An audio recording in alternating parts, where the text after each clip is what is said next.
Ransom Canyon is in its own universe when it comes to Yellowstone claims 1 star. Netflix's Ransom Canyon galloped to the #1 spot on the streamer's TV charts when it debuted on April 17. The buzz about the contemporary Western romance, which follows 3 Texan ranching families, has sparked immediate comparisons to Taylor Sheridan's Yellowstone franchise. Even though the series does seem to echo Sheridan's neo-Western empire, 1 star says that Ransom Canyon is carving its own path. The ranching backdrop of Ransom Canyon definitely invites Yellowstone parallels. Both feature families fighting to save ancestral land from modern threats. However, according to star Jack Schumacher, who plays drifter Yancey Gray, the comparisons between the 2 series are missing the mark. Those Yellowstone shows are incredible. I don't know anyone who does not like them, myself included, he told Distractify. But Ransom Canyon is its own world, its own universe. I think if you're a fan of Yellowstone, you're absolutely going to be a fan of Ransom, too, and you'll enjoy the differences. While Sheridan's Yellowstone universe thrives on gritty violence and political rants, Ransom Canyon leans into romance and emotional depth. Based on Jodie Thomas' 2015 novel, which predates Yellowstone's 2018 debut, Ransom's roots are distinct. The focus is on love stories, not just land wars. And that's what sets it apart. Schumacher pointed out that Ransom Canyon wasn't a knockoff, but a fresh take on the Western genre. Unlike Yellowstone's male-driven intensity, Schumacher says the Netflix series embraces the female gaze. The series weaves 3 love stories into its narrative. First, 40-somethings Stanton Kirkland, Josh Duhamel, and Quinn, Minka Kelly, navigate a long-simmering crush. Then 30-somethings Yancey and Ellie, Mary and Lee Tejada, spark a new connection. Finally, the story has teens Lucas, Garrett Waring, and Lauren, Lizzie Green, defying her sheriff dad. This romantic core aligns more with Virgin River's small-town charm than Yellowstone's grim stakes. Schumacher told Screen Rant that the show's heart lies in love and other struggles, amplified by West Texas vistas and a murder mystery about Staten's son's death. With Ransom Canyon finding early success by topping Netflix's charts, this suggests that it's more than a Yellowstone shadow. Early reviews have been positive, with praise that the new series can surprise you, make you laugh, and break your heart. Schumacher credits the show's standalone appeal to its storytelling and cast, including Duhamel and Kelly, who bring depth to the romance. While Yellowstone spawned spin-offs like 1883, Ransom Canyon's 8-book source material hints at multi-season potential. Schumacher says that fans of both westerns and romance should dive in. "This is a great new standalone thing that I'm really proud of," he said. When it comes to sprawling Western dramas, comparisons to Yellowstone are practically inevitable. Rugged landscapes, dusty boots, simmering rivalries, and family legacies, rooted in land ownership, have become hallmarks of the genre. But according to one of Ransom Canyon's stars, the new series is doing more than riding on the coattails of Taylor Sheridan's empire. It's forging a universe of its own. "There's no question that Yellowstone has had a massive impact on television," said actor Jack Marshall, who plays Rancher Cade Locke on Ransom Canyon. "But our show is not trying to be the next Yellowstone. In fact, it's in its own universe entirely. We're telling different kinds of stories." Set against the rugged and breathtaking backdrop of the Texas Caprock, Ransom Canyon draws its name from both the physical location and the emotional terrain its characters must navigate.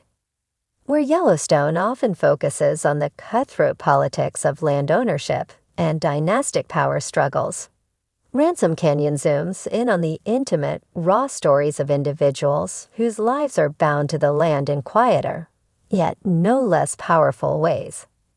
Based on the novels by Jody Thomas, Ransom Canyon weaves together the lives of multiple families and characters in a way that feels more akin to a Southern Gothic novel than a traditional Western.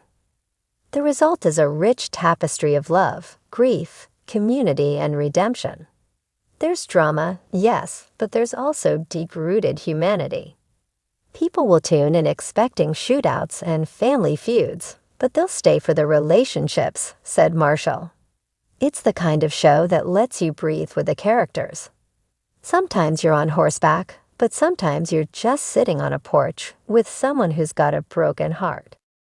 One of the show's early standout moments involves a silent 3-minute scene in which Cade simply watches the sunrise over the canyon, nursing a coffee and a memory.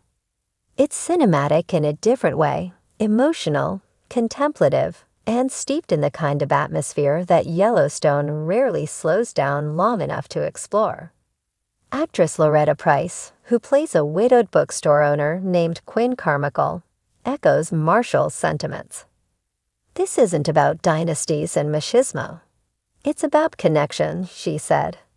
The land is a character in the show, but so is grief. So is forgiveness. So is change. It's more lyrical than you might expect. That lyrical quality is exactly what sets Ransom Canyon apart, according to showrunner Elise Navarro. Yes, we have cowboys and ranchers. Yes, there are horses. But there's poetry here too, she said. We're not chasing the Yellowstone playbook.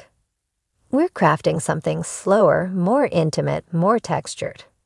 We want viewers to fall in love, not just with the place, but with the people. And fall in love they might. The pilot introduces a cross-generational cast of characters, each grappling with their own emotional reckonings. A teenage girl on the cusp of adulthood, a Vietnam veteran struggling to connect with his grown children, and a pair of estranged brothers trying to settle a long-buried secret. The series also leans into themes of community healing, particularly in a post-pandemic world. In one memorable subplot, a group of townspeople works together to restore a storm-damaged community center, not because they're told to, but because they need to. There's something really timely about the way these characters lean on each other, said Price. It's like the show is saying, we've all been through something. Let's rebuild. The pacing of Ransom Canyon may also surprise viewers used to the adrenaline-pumping pace of Yellowstone. We don't do a major twist every 10 minutes, Marshall said with a laugh. But when the twists do come, they hit you right in the gut. One such twist, the revelation that Cade Locke is hiding a past life as a Nashville musician who gave up fame after a personal tragedy. The moment unravels slowly across several episodes, revealing more about Cade's internal struggles than any bar fight or cattle stampede ever could. Critics have begun to take note.